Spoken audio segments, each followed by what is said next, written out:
اللہ تعالیٰ کر سکتا ہے، کوئی اس کے لیے مشکل نہیں. ہوا علی کل شیء قدیر، اسے ہر شے کی قدرت حاصل ہے. لیکن اصل بات جو ہے میں آپ کو بتانا چاہتا ہوں، یہ ہے سائیڈ ایشو. اصل ایشو ہے فلسطین کا جو شروع ہونے والا ہے. بھٹی دہکے گی وہاں. ظاہر بات ہے کہ اگر کوئی بہت بڑا اقدام ہو جاتا ہے فلسطینیوں کے خلاف، اور اگر واقعتاً مسجد اقصیٰ اور قبۃ الصخرہ گرا دیے جاتے ہیں، جو طوفان اٹھے گا عالم عرب میں، یہ حسنی مبارک ہوں یا شاہ خالد ہوں یا کوئی اور ہو، یہ نہیں روک سکتے اس طوفان کو. نوجوان خون اٹھے گا، غیرت اور جو بھی حمیت ہے. مسلمان ان پڑھ سے ان پڑھ اور بالکل بے دین، وہ بھی مسجد کی حرمت پر کٹ مرنے کو تیار ہو جاتا ہے. مسجد تو بنا دی شب بھر میں ایمان کی حرارت والوں نے، من اپنا پرانا پاپی ہے، برسوں میں نماز ہی بن نہ سکا. وہ چاہے کانپور کی مسجد سے مسلمانوں نے جانے دی ہیں، چاہے وہ شہید گنج کی مسجد تھی مسلمانوں نے جانے دی ہیں، چاہے نماز نہ پڑھتے ہو. لیکن یہ جو حرمت اور یہ جو حمیت اور یہ غیرت ہے، اس سے جو طوفان اٹھے گا یہ ہوگا اس ملحمۃ العظمی، اس کی طرف پیش رفت ہو رہی. کتاب الملاحم سے احادیث کے حوالے سے کہ جن جنگوں کا حوالہ دیا حضور نے، پیشن گوئی کی ہے، اس کا نقطہ آغاز تھا خلیج کی جنگ. صدام حسین نے اسے کہا تھا یہ مدر آف وارز ہے، ام المحارب، یہ ایک جنگ نہیں ہے. اس کا نقشہ بھی حدیث میں موجود ہے، پیشن گوئی موجود تھی، اس وقت بھی ہم نے شائع کی تھی. لیکن اس میں جو جنگ اب ہونے والی وہ الملحمۃ العظمی. ملحمہ کسے کہتے ہیں؟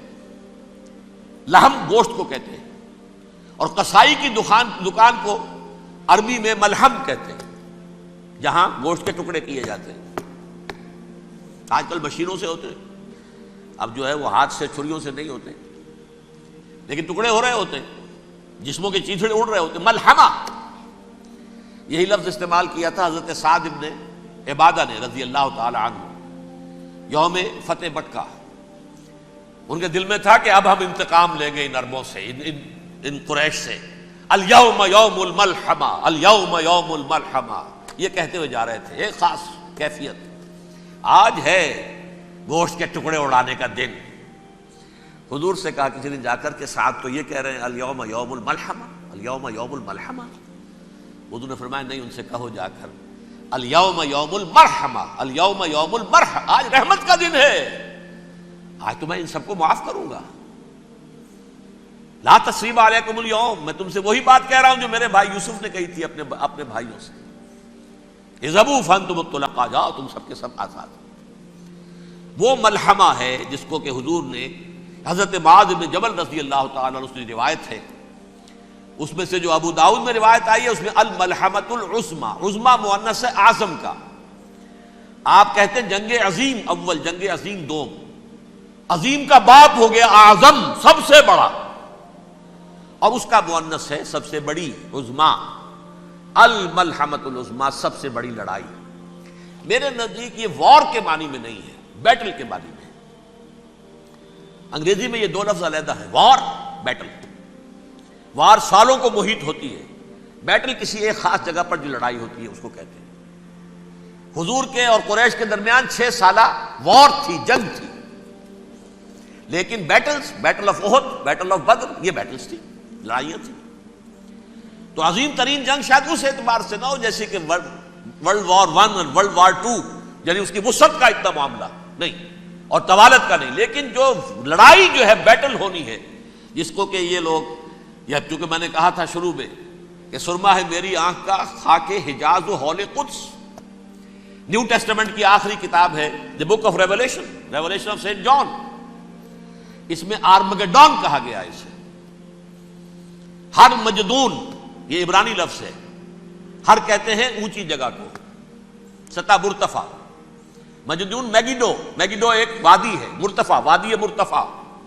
یہ ہے واقع لبنان، اسرائیل اور شام کے درمیان جو ٹکڑا، جو ٹرائنگل بنتی ہے، یہ ہے. یہاں پر بڑی جنگ لڑی جائے گی، اور یہ جنگ صلیب ہوگی جو کہا ہے بش نے، یہ جنگ صلیب. سیکنڈ ملینیم شروع ہوئی تھی تو پہلی صلیبی جنگ ہوئی تھی، تھرڈ ملینیم شروع ہوا ہے، یہ سیکنڈ صلیبی جنگ ہے، یہ کروسیڈ ہے.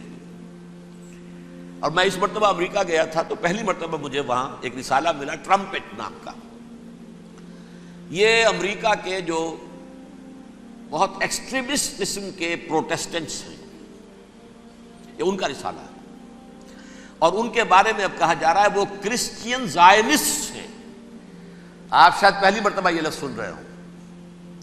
زائنسٹ تو ہم سمجھتے ہیں یہودیوں کو، کرسچین زائنسٹ وہ ہیں جو ہیں تو عیسائی پروٹیسٹنٹس ہیں، لیکن اسرائیل کے وہ حمایتی یہودیوں سے بڑھ کر ہیں.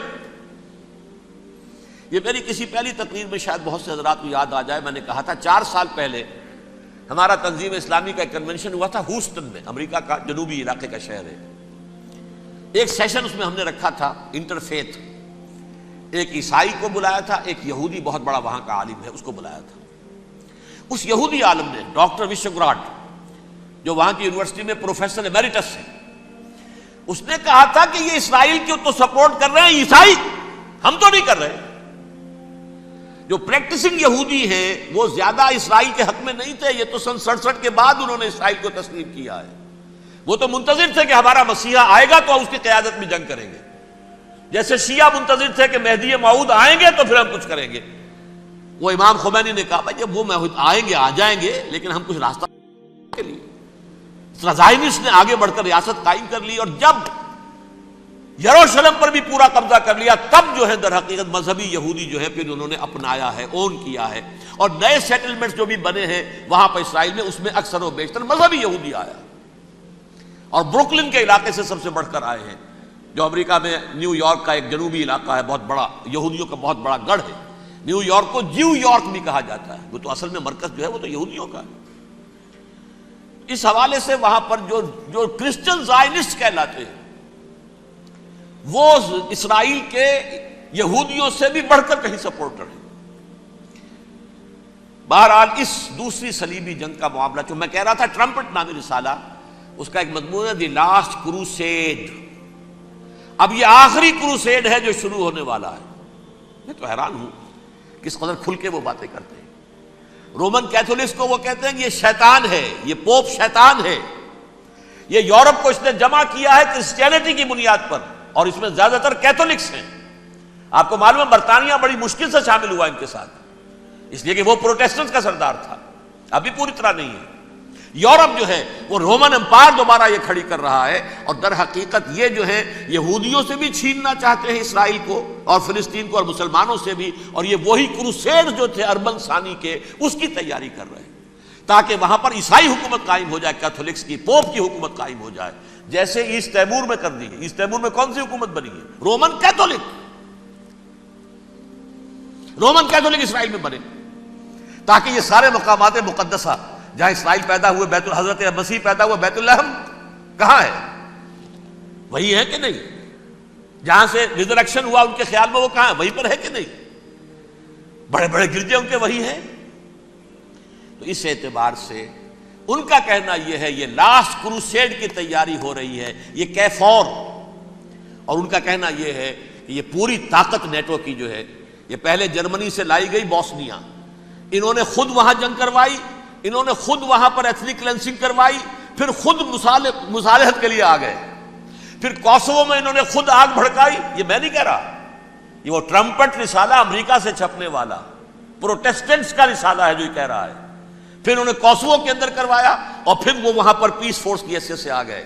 اب وہ میسیڈونیا میں کروا رہے ہیں اور وہاں داخل ہو گئے ہیں. اگلا قدم ان کا سائپرس ہوگا، سائپرس میں ترکوں کو اور وہ گریکس کو لڑائیں گے اور وہاں آ جائیں گے، وہاں سے ایک چھلانگ لگائیں گے اور یہ فلسطین میں پہنچیں گے، اور یہ وہاں پر ایک رومن امپائر، اپنی پرانی رومن امپائر کی طرح کی رومن کیتھولک ریاست قائم کرنا چاہتے ہیں. تو وہاں امریکہ کے عیسائیوں میں بھی کوئی ایک طبقہ نہیں ہے، کیتھولکس بھی ہے. کیتھولکس زیادہ نہیں ہے ہمدرد، لیکن اب تابع ہو چکے ہیں. اسحاق ریبین نے جب یہ پیس ٹاک شروع ہوئی تھی، آپ کو یاد ہوگا شاید کہ جب وہ آیا تھا واشنگٹن سے واپس فلسطین اسرائیل، تو پہلے روم میں رکا for an audience with the Pope, اور پوپ کو اس نے ایک مرتبان سا پیش کیا تھا، حضرت سلیمان علیہ السلام کے زمانے کا مرتبان، اور کہا تھا دیکھیے 3000 برس تک ہم نے اس کی حفاظت کی ہے، اب یہ میں آپ کے حوالے کر رہا ہوں. اس کے بعد سے پوپ جو ہے بالکل رام ہو گیا، اور وہ عیسائیوں کے ساتھ اور یہودیوں کے ساتھ ان کا پورا معاہدہ ہو۔ اب پورا عیسائی ورلڈ جو ہے بعثت مجموعی یہودیوں کے شکنجے میں ہے۔ البتہ ان کے اندر بھی جھگڑے ہیں، جو وہاں پر وائٹ کرسچن ملیشیاز ہیں وہ ایکسٹریمسٹ ہیں کیتھولکس، ان کے نزدیک دشمن نمبر 1 یہودی، دشمن نمبر 2 مسلمان، دشمن نمبر 3 جو یورپ میں کالے ہیں، ایفرو امریکن، چاہے وہ عیسائی ہو گئے ہوں، کوئی بھی ہو۔ یہ 3 دشمن ہیں جن سے انہوں نے کلینز کرنا ہے، صاف کرنا ہے ان کے خیال کے مطابق امریکہ کی سوسائٹی کو۔ اولا یہود، پھر مسلمان، اور پھر یہ جو کالے ہیں۔ لیکن دوسری طرف پروٹیسٹنٹس کے اندر ایکسٹریمسٹ وہ ہیں جنہیں کہا جا رہا ہے یہ کرسچین زائنسٹ ہیں، یہ اسرائیل کے، اسرائیل سے بڑھ کر سپورٹرز ہیں۔ بہرحال یہ اب جنگ ہوگی، اس کا نتیجہ کیا نکلے گا یہ تو اللہ ہی جانتا ہے۔ اب میں آخری بات کی طرف آ رہا ہوں۔ آخری نتیجہ تو جو بھی کچھ اپس اینڈ ڈاؤنز آئیں گے، تلک الایام نداولھا بین الناس، آخری نتیجہ ڈراپ سین وہ یہ ہوگا کہ اللہ کے دین کا بول بالا ہوگا، اور پوری دنیا پر محمد کے لائے ہوئے دین صلی اللہ علیہ وسلم کی حکومت قائم ہوگی۔ وہ گویا قیامت کی تمہید ہوگی، اس کے بعد بس قیامت آئے گی، کیونکہ مقصد کائنات، تخلیق کائنات پورا ہو جائے گا۔ پوری مخلوقات کے اندر مقصد تخلیق، کلائمیکس آف کریشن محمد الرسول اللہ صلی اللہ علیہ وسلم، دین کی تکمیل محمد الرسول اللہ صلی اللہ علیہ وسلم۔ اور اس خلافت عرضی کے لیے جو حضرت آدم کو خلافت دی گئی تھی، جب اس میں وہ خلافت پوری دنیا پر قائم ہو جائے گی، اس کا مقصد پورا ہو جائے گا۔ And that will be the beginning of the end۔ اس کے بعد قیامت ہے۔ آخری نتیجہ تو یہ نکلنا ہے۔ اس سے پہلے سزائیں ہمیں بھی مل رہی ہیں، اور یہاں میں کانٹے کی بات جو چھوڑ گیا تھا اس وقت بیان کر دوں۔ اللہ نے اس مغضوب علیہم قوم کو، اس ملعون قوم کو کیوں اب تک چھوٹ دیے رکھی؟ میں بتا چکا ہوں یہ بڑے عذاب کے مستحق ہو چکے تھے حضرت عیسیٰ علیہ السلام کے زمانے میں، چھوٹ دی ہے ابھی تک ہے، بلکہ ایک مرتبہ ابھارا ہے۔ 1900 برس کے بعد ابھرے ہیں یہ، بالفور ڈیکلریشن 1917، سن 70 عیسوی کے بعد، تقریباً 1900 برس، 1850 برس تو ہے کم سے کم۔ پھر creation of Israel 1948، 1967 extension of Israel, یروشلم پر قبضہ۔ یہ سارا جو ہے کیوں ہے؟ اللہ تعالیٰ اس خیر امت محمد صلی اللہ علیہ وسلم، اس کے بہترین حصے کو سزا ان ملعونوں کے ہاتھوں دے رہا ہے۔ کیوں؟ جو جرم انہوں نے کیا تھا وہی ہم نے کیا۔ انہوں نے اللہ کی کتاب کو پیٹھ کے پیچھے پھینکا، نبذ فریق من الذین اوتوا الکتاب کتاب اللہ وراء ظہورہم، ہم نے اپنی پیٹھوں کے پیچھے پھینکا کہ نہیں؟ کولونیل رول سے آزاد ہوئے، کہیں اسلامی قانون نافذ کیا، کہیں اسلامی نظام قائم کیا؟ تو جو جرم ان کا تھا وہی ہمارا ہے، اور ہم خیر امت ہیں، اور ہمارے میں سے خیر ترین عرب ہیں، ان پر اللہ کا فضل، ان کی مادری زبان میں اللہ کی کتاب موجود ہے۔ پھر انہوں نے اللہ کے دین کو پیٹھ دکھائی۔ جو ملک آزاد ہوا کولونیل رول سے، یا اس نے قبلہ کر لیا اپنا ماسکو کی طرف، یا کر لیا واشنگٹن کی طرف۔ کسی نے مکے کو قبلہ بنایا،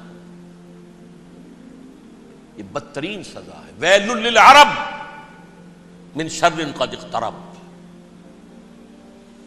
اور ترمذی شریف میں تو یہاں تک روایت ہے، من اقتراب الساعۃ ہلاک العرب، قیامت کے قرب کی ایک نشانی یہ بھی ہوگی کہ عرب ہلاک ہو جائیں گے۔ ایک حدیث میں الفاظ آتے ہیں کہ حضور نے جب کہا یہ ہوگا یہ ہوگا یہ ہوگا، یہ بربادی آئے گی، تو کسی زوجہ محترمہ نام میں بھول رہا ہوں، انہوں نے پوچھا کہ عرب اس دن کہاں ہوں گے؟ فرمایا العرب یومئذ قلیل، بہت کم۔ آخری خاتمہ ہونا ہے یہود کا حضرت مسیح علیہ السلام کے ہاتھوں. وہ عذاب جو 2000 برس تک ان سے ٹلا رہا وہ آئے گا اور ان کے رسول ہی کے ہاتھوں آئے گا. لیکن اس سے پہلے مسلمانوں پر یہ عذاب آ رہا ہے، ہولوکاسٹ کے درجے کا عذاب آ رہا ہے. البتہ ہم پاکستانی اس میں یوں سمجھ لیجئے کہ وہ تو خبریں موجود ہیں احادیث میں، وہاں تو جو ہونا ہے. اتنے انسان مریں گے کہ ایک پرندہ جو ہے اڑتا چلا جائے گا، وہ نہیں چاہے گا کہ نیچے اترے تو کسی لاش پر اترے، اسے جگہ نہیں ملے گی زمین خالی کر کہیں اتر سکے، تھک ہار کر گرے گا، مرے گا تو بھی لاش کے اوپر گرے گا. یہ الفاظ ہیں حضور کے صلی اللہ علیہ وسلم. الملحمۃ العظمیٰ الملحمۃ الکبریٰ. یہ لاسٹ کروسیڈ ٹرمپٹ اخبار نے، میں اس کا فوٹو اسٹیٹ بھی کبھی آپ کو دکھا دوں، ویسے میرے ساتھ ہے وہ رسالہ ٹرمپٹ. دی لاسٹ کروسیڈ اس کی تیاری ہو رہی ہے. وہ الملحمۃ العظمیٰ اور ملحمۃ الکبریٰ جو ہے وہ آنے والی ہے. ابن ماجہ میں کبریٰ کہا ہے، اکبر کا مؤنث کبریٰ. ملحمہ کبریٰ سب سے بڑی جنگ اور ملحمہ عظمیٰ سب سے عظیم جنگ. یہ ہوگی اور بہت جلد ہوگی.